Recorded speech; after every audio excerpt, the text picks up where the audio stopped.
प्यारे होते हैं। इनको क्या चाहिए होता है, बिस्किट दे दो, टॉफ़ी दे दो, इसी से प्यार हो जाता है इनको लोगों को। टॉफ़ी चाहिए होती है। हाँ, मेरे अंगद को भी टॉफ़ी चाहिए।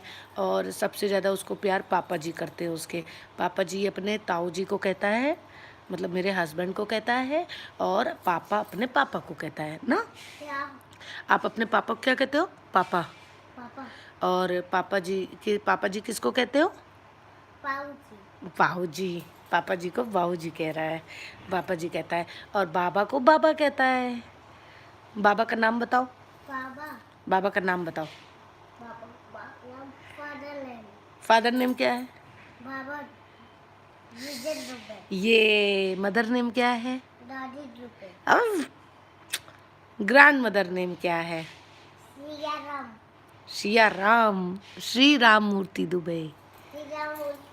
ये तो मैं आज बताने वाली थी आपको सखट का व्रत का। बहुत टफ होता है ये व्रत। गणेश जी के लिए गणेश चौथ होती है, इसलिए होता है एज लाइक का करवा चौथ, बट ये बेटे के लिए होता है, बेटे की लंबी आयु के लिए होता है, और बेटे खूब अच्छी बुद्धिमान बने। देखिए जैसे आप क्या छठे तीजा, कई लोगों के यहाँ छठी होती है, छठ होता है, जूतिया होता है, उसमें बेटे का व्रत रहा जाता है। तो हमारे पूरब में, हमारे इलाहाबाद में, अभी देती हूँ, चल रही हूँ तो अभी दूंगी, ठीक है। तो हमारे पूरब में, हमारे यहाँ बेटे का व्रत होता है, तो इसे सखट कहते हैं, और संकष्टी चतुर्थी भी कहते हैं इसको। गणेश जी के लिए था ये, जब माता पार्वती ने गणेश जी को बनाया था और बोला था कि आज हमारा रक्षा करना और स्नान करने जा रहे हैं, आप यहाँ पे किसी को आने ना देना। तो वो गणेश जी किसी को आने नहीं देते, तो आप लोग इसके आगे तो जानते हैं, शिव जी आने लगे तो शिव जी को भी उनने रोक लिया। शिव जी को बोला कि नहीं जाना है, मेरी माता ने आदेश दिया है, तो मैं इसलिए आपको नहीं जाने दूंगा। तो लास्ट में उनको शिव जी के साथ क्या हुआ ये भी आपको पता है। फिर माता आई। माँ का प्यार के आगे तो भाई कोई भी जीत नहीं सकता है, चाहे माँ बिगाड़ने में हो या बनाने में हो, या आप लोग जो भी कहिए कि माँ ही बिगाड़ती है, माँ नहीं बिगाड़ती है। माँ प्यार बहुत देती है, क्योंकि माँ अपने बच्चों को मार नहीं सकती है। अब जैसे चाहे जितने प्यारे प्यारे बच्चे हो, तो इनको कौन मारेगा?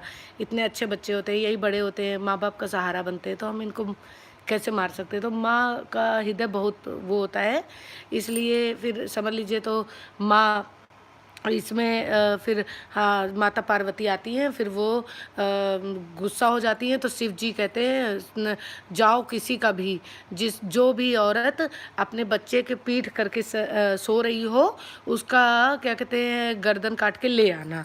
तो पीठ करके माँ के कभी भी अपने बच्चे के साथ चिपक के सोती है, ना कि पीठ करके सोती है।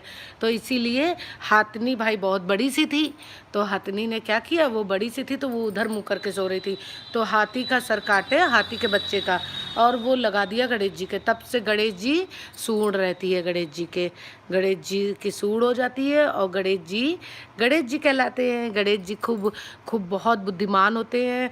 तो हम अपने बच्चों की उम्र ऐसे ही चाहते हैं, जैसे माता पार्वती और शिव जी बाबा ने गणेश जी को जीवन दान दिया, ऐसे हमारे बच्चों को उम्र अच्छी रखे, जीवन दान दे। तो इसलिए ये सखट होता है, संकष्टी चतुर्थी कहते हैं इसको। और ये व्रत सभी महिलाएं, अधिकतर महिलाएं रहती हैं। देखिए हम कानपुर अधिकतर वगैरह में तो दोपहर में इसको खा लेते हैं, खाना पीना खाते हैं, पर हमारी ओर नहीं कुछ खाते हैं, तो सिर्फ नमक नहीं खाते हैं। रात में अर्घ दे करके आलू या शकरकंदी खाते हैं, तो इसलिए ये व्रत होता है। अब भाई को आने दो, मैं तुम्हारे लिए किंडर जॉय मंगवाती हूँ। भाई देख के आओ, भाई आ रहा है क्या, देखना, भाई का आने का टाइम हो गया है, तो भाई आ जाएगा तो मैं तुम्हारे लिए वो मंगाऊंगी किंडर जॉय, ठीक है। हाँ, दो, एक एक कौन एक आप खाओगे? भाई भाई नहीं खाएगा, अंगद के लिए मंगाएंगे बस, ठीक है। तो ये मैं कैमरा इसलिए ऑन नहीं कर रही थी, आप लोग कैमरा देखते हैं पर रिएक्ट नहीं करते हो, मैं ऐसी बनी हुई हूँ इसलिए मैंने किया नहीं। खैर मुझे कोई रिएक्ट से मतलब नहीं है, मैं तो वैसे भी दिखा सकती हूँ हाय हेलो। तो इसीलिए होता है गणेश जी का गणेश चौथ, और गणेश चौथ इसलिए होता है, तो फिर इसीलिए हम लोग व्रत रहते हैं और संकट हरते हैं। गणेश जी बाबा सबका संकट हरते हैं, ऐसे संकट हर ले। और जिनके लड़के नहीं होते, पुत्र नहीं होते, उन्हें ये व्रत ज़रूर रहना चाहिए, क्योंकि इससे पुत्र की